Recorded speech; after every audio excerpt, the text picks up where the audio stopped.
Welcome back to the Heinemann podcast. Are you looking for engaging lessons for whole class teaching? Need to supplement your core curriculum with small group instruction? Or just need ideas for intervention? The Reading Strategies book is among the most well-known reading instruction resources for K-8 educators. Last month, the newly updated Reading Strategies book 2.0 launched. With new strategies, skill progressions, student-facing charts, and more, this new edition is designed to meet every type of reader where they're at. Today on the podcast, we're joined by Jennifer Serravallo, author of many books, including the Reading Strategies book 2.0. Joining her is former Heinemann lead instructional designer and content specialist, Jaclyn Karabinas. Jen talks about why she wanted to write this new edition, its timeliness, the detailed research process, and what new features readers will find.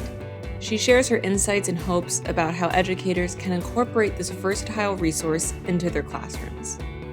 As always, a transcript of this conversation is available at blog.heinemann.com. Jen, the first edition of the Reading Strategies book was a New York Times bestseller and many teachers' favorite companion for teaching reading. So why change it? So I only would have gone to the trouble of revising this huge book if I knew that I could really make it much better. And I, over the years it had been out, was just listening to teachers, getting feedback, seeing how people were using it, the things they understood, the things that they misunderstood about the book. And I just continued to have ideas about ways to make the book much better. So can you tell us more about your process? How did you decide what to revise? So part of the process involved working with a fantastic research assistant. His name's Gabe Dellavecchia. Gabe is a postdoctoral researcher who had university access, which is critical if you're going to look at the amount of research that we looked at, who is able to find research that aligned to each of the different goal areas and then helped me to evaluate whether the research was a good quality study or not and summarize the research. And part of that process, we'd pass these chapters back and forth and he'd make recommendations of which strategies really there wasn't a lot of research basis for. We got ideas from looking at the research, what kinds of strategies could be added. So that was one part of it. At the same time, I had this idea to reorganize the book along skill progressions. So I released these skill progressions with Teacher's Guide to Reading conferences in 2018. And my editor for that book is the same editor for this book, Katie Ray. She's phenomenal. I call her my editing soulmate. She helped me to think about how to reorganize the strategies within each chapter according to these skill progressions, which teachers had told me were really game-changing for them in terms of helping them figure out exactly where to go next, what to do next, kind of giving them a roadmap to understanding reading development. So we looked at these strategies I already had. I reorganized and thought about how I could realign them according to the skill progression, made revisions to the skill progressions along the way, and I identified particular areas where there weren't existing strategies, which also gave me an idea for what strategies to add. So that work alone, just deciding what strategies stay, what strategies go, what order are the strategies in, accounted for a ton of change. So that was, out of the 300 plus strategies, 100 of them are completely new. Another 150 are so changed you might not recognize them. So there's a lot of, content change from the first edition to the second edition. The next big job I gave myself was that I wanted to update the children's literature used throughout the book. So for those familiar with the first edition, you might be familiar with this repeating feature called lesson language. The lesson language is a quick little paragraph that gives an example of how you might explain a strategy to a child. In this second edition, what I wanted to do was to curate a small text set of books that could be used again and again and again across contexts. Almost in every case, these books were published within the last 5 years. They're super current. I gave particular attention to representation and diversity in this text set. And I love these books that I used, and they show up again and again and again. So I did this for a couple of reasons. One is I wanted to make sure teachers felt like they didn't need a million books to be able to teach these strategies. They needed a core set of books that they can lean on again and again and again. So this sort of models that for them. Oh, there's that book again. There's that book again. Oh, wow, she's getting a lot of mileage out of this book. There's another strategy you can teach with this book. But I also just really wanted to make the children's literature citations more updated and current. And then after all that, tons of line editing, streamlining, making sure the language is just as clear as it possibly can be. This is another one of Katie's gifts, is just making sure that there's this real economy of language. There's no extra words. It's as streamlined as possible, so busy teachers can just find what they need and use it right away. Then I went about revising, or really rewriting, the Getting Started chapter, which is the first 30 pages of the book, and then the opening of every chapter. So there's 13 chapters focused on different goals and 5 pages that open up the chapter to talk about what skills, what assessments to use, the research base for that particular goal. So all of those were completely rewritten as well. So it was a long process, like really full-time work for more than a year, but really fun. So you explained that the strategies are now organized into progressions for the particular skill they support. How does this enable more intentional, responsive teaching? So, in the first edition, the organizing principle within each chapter was that it went from strategies you can use with more simplistic texts to strategies you can use with more complex texts. And I found that there were many cases where teachers were presented with maybe 15 options from a chapter, right? All of these could work with a child who's reading typical third grade level text, for example. And it didn't really help people to find exactly what they needed based on a child's skills. So the skill progressions are really an attempt to organize the strategies by giving teachers a clear if then situation. So I'm setting them up to say, if the student fits this particular profile, then these are the 3, 4, 5 strategies that might be helpful for them right now. So let me give you an example. If I'm looking at the fluency chapter, and I have on the if side of the skill progression, if a child is reading word by word and needs to try to read in longer phrases, then here are 3 strategies you might teach. Or if a child is reading in phrases and is ready to start thinking about attending to the ending punctuation and changing their voice to match the punctuation, then these are some of the strategies that you might teach.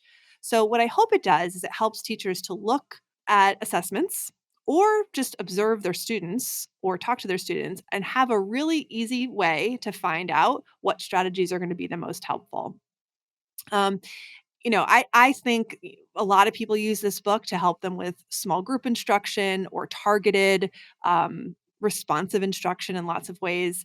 And there's another reason that I think these skill progressions are helpful, which is when you're trying to align strategies to standards. So standards are essentially one big progression. Like if you look at, let's just say, the Common Core standards, and you look at standard 2, and you look at standard 2 from kindergarten, first grade, second grade, third grade, fourth grade. If you look across all the grade levels for the same standard, what you're seeing is one big progression of a skill, of one particular skill over time. And so by organizing the strategies according to skill progressions, it allows you to align standards really easily, to pick up the language exactly from the standard and say, oh, this is the thing I'm trying to teach all my fourth graders to be able to do. So I think that for teachers that are using the book to help them with whole class instruction, whether that's weaving strategies into read aloud or teaching whole class lessons or borrowing strategies to help with literacy skills during content area like science and social studies, these skill progressions will help them find standard alignment. Although I am also working on correlations to standards that'll be out soon, but it also will help them to respond immediately to whatever they see their students need, whether it's in small group or one-on-one instruction. So would you say this book can be used as curriculum? Well, no, the book itself is not a curriculum, and that's really important. It's a complement to really any curriculum. It works in any kind of classroom, regardless of what curriculum you use, regardless of what approach you use to literacy instruction. But as it stands, it's not curriculum. What you could do is you could supplement your curriculum. So you could say, I'm working with whatever curriculum I'm working with, and the curriculum is asking kids to identify the main idea or write a good summary of this article. But as I look at the curriculum that's not really teaching them how to do it, well, you can dip into the reading strategies book and get strategies for how to figure out main idea, how to figure out key details, and those two pieces together help you write a good summary. Or maybe you've got students who are exceeding expectations, they're above grade level, and your curriculum is teaching to grade level expectations. Maybe you're going to dip into the strategies book to say, I wonder what comes next.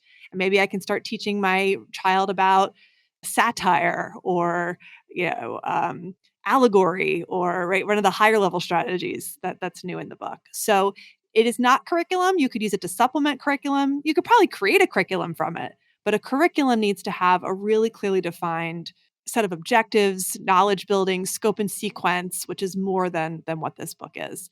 I also want to say that this book is not a replacement for phonics curriculum, right? So there is a chapter in here about word level reading strategies. This cannot be all you teach kids to help them to read the words on the page. They need a phonics curriculum. These strategies are meant to be used alongside to help kids transfer phonics knowledge to connected text reading. I imagine that teachers will be really excited when they get this new book and look through and want to try all of the strategies right away. It's really important that you don't skip the Getting Started chapter. It's called Getting Started because I really do want you to get started there. And it's also really important that you don't skip those little beginnings to every chapter. There's, yes, 300 and I don't remember, 2, 3, 4, so 300 plus strategies in here. And it can be enticing to just jump right in and like flip through and find. But really the power in the book, I think, is in the way that you're matching the strategies you select to your students. So the Getting Started chapter gives you really important research foundations. What is strategy instruction? Why is it important? What's the research base for strategies? It gives you an overview of the book, how to navigate it, how to find the strategies quickly that you most need, how we think about giving feedback to kids, which aligns to the prompts, how we think about providing kids with visual scaffolds, which aligns to the charts that are in the book. Oh, I didn't mention that. There's 200 new charts in the book too. It's another big one. So the Getting Started chapter really is a very, very streamlined, tight 30 pages that you will not want to skip because it gives you a really important overview. And as I said, it's a completely rewritten 30 pages from the first edition. And then those beginnings of every chapter help you know, how do I figure out what my student needs? How do I use these skill progressions? What assessments am I collecting? What am I looking for? So they really are, I promise you, I wrote them as tightly as I could because I know people want to jump into the strategies, but they are really important. So, Jen, can you talk about the charts that are included in this book? Every strategy, just like the first edition, has a chart, but because the changes to the strategies were so significant, looking critically at the charts from the first edition, they just no longer matched. So, so 200 of the 300 plus are brand new. I was very fortunate to work with 2 illustrators, Tiffany and Merity. They're 1st and 5th grade teachers. And teachers are soon going to be able to use these. There's a student-facing set coming out, correct? Yes. So this was an idea from folks on social media that teachers that were asking for making the charts available. And so this was a solution we came up with, was a flip book, a tabletop flip book of all of the charts.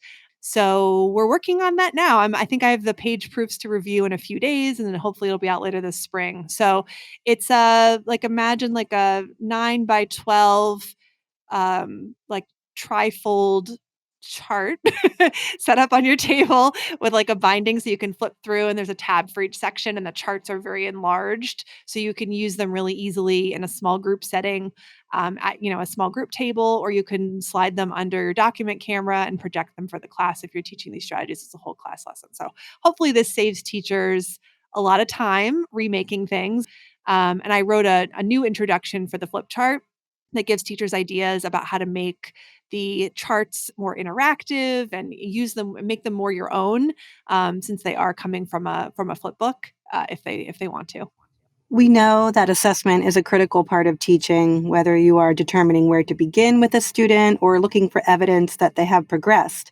Now, schools use a wide variety of assessments, so can you share any ideas or strategies for assessing where students are currently at with skill progressions?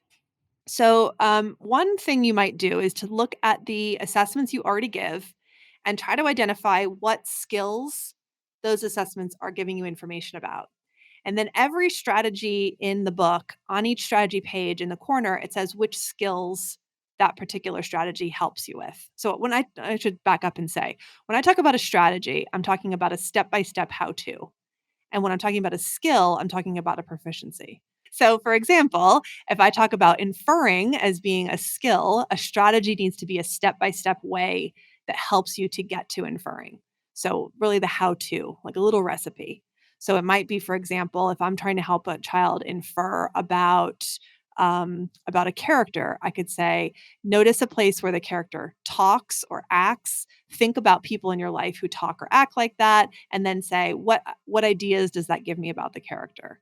And now they're able to come up with their own words to describe the character. It's an inference. But if a child is not yet able to do the inferring, that the strategy offers them the support. So oftentimes what happens is no matter what test you're giving your kids, whatever standardized assessment you're giving them, you might get a printout that says they need help with inferring, they need help with retelling, they need help with visualizing, they need help understanding the vocabulary words. And so you can go to the book and find strategies that align to those different skills because the skill is named on every single page. Another way that you could think about it is that you might also be looking at, I don't know how often people are giving some of these standardized assessments, maybe like quarterly, right? But every day kids are changing in some way. Every day they're showing you new things they're able to do, new misunderstandings that you want to correct and support. And so one of the things I do in the book is I offer support with like kind of really low stakes, formative classroom-based assessments, observational assessments, like watching your students while they're reading and noticing who looks distracted or who's asking to get up and move out of the room, or little samples of student writing about their reading that they might have jotted on a Post-it note or in a notebook, or little bits of student dialogue from a conversation they're having in a literature circle or a conversation they're having with you about their book. And I give teachers really quick and easy ways to evaluate that sample of student work and align it to the skill progression. And that's right there in the books too. So I think it's a combination of both using standardized assessment data or whatever kind of assessments you're mandated to give, identifying those skills and matching them up, along with your own observations and your own informal formative assessments that you might do in the classroom. In the book, you talk about the importance of leaning on research while also noting its limitations. Can you share how combining the power of research with collective knowledge gained from years of experience and expertise will enable teachers to be strong instructional decision makers? Obviously, I believe in research and care about research. Otherwise, I wouldn't have gone to the extensive lengths of including over 700 citations in this book from fields such as neuroscience, linguistics, education. All right, it was a big job, but I felt like it was worth it because there are some ways that research can tell us what will have the biggest chance of making a positive impact on the most students, right? When we look for things like meta-analyses or research that's been replicated again and again, findings that have been replicated again and again, there's a good chance that those particular practices will have a positive impact on kids. And it's important that educators know about them. I think it's important to be science informed in so many areas, right? We're still in the how many years into the pandemic and trying to follow public health advice, and scientists know things that would be good if the vast majority of us followed, or looking at climate change. It's 70 degrees in New Jersey on February 16th. Scientists know some things about how to reverse this problem, and we need to listen to it. So it's really important to lean on science. Absolutely. When it comes to educational research or research that we're using in an educational setting that may come from psychology, cognitive science, linguistics, it's important that the things work in classrooms, in real classrooms with diverse sets of kids. And I taught in New York City. I had 32 kids in my third grade class.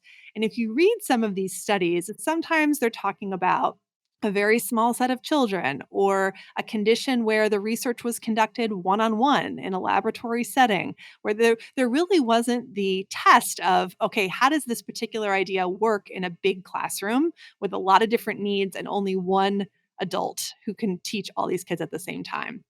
And so there's a lot of wisdom from teachers. There's a lot of knowledge that teachers have because what we're doing in classrooms every day is we're essentially trying things out. We're noticing the results that those tries have, and trying to manage and incorporate this research into our classroom with, taking into account the diverse needs in the classroom. So it's also important that ideas are tried out in classrooms and that we learn from and value the collective wisdom that teachers have.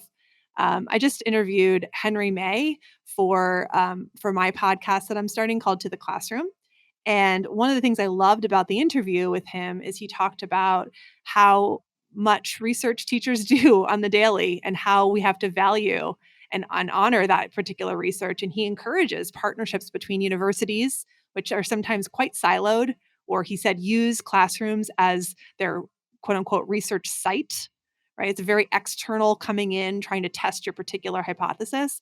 And he really advocates for a collaboration between teachers in local schools and universities, and making sure that people are working together. It's bi-directional, that researchers are learning from teachers and teachers are learning from researchers. And he's got this sort of, aspirational idea that hopefully, continues to evolve, that we involve teachers more in the research. Jen, teachers love this book and they are really excited. I think many teachers are very excited to know it is available spiral bound. Tell us about this decision. Well, I watched teachers cut the binding off of their first edition and take it to Staples or wherever they get their books bound and spend extra money on it. And so when we were in production conversations about this book, people asked me, please, will you offer a spiral bound option? And thankfully Heinemann said yes. So I think a lot of people are happy about that. Well, thank you so much, Jen. It's really exciting to hear about all of the work and all of the thinking that went into this book, and congratulations. Our thanks to Jen and Jaclyn for their time today. The Reading Strategies book 2.0 is available now from Heinemann.com, where you'll also find companion resources and the spiral bound option. You can learn more about Jen's work by following her on Twitter at @Serravallo or by visiting her website, jenniferserravallo.com, where you can also find her brand new podcast. Copyright Heinemann Publishing.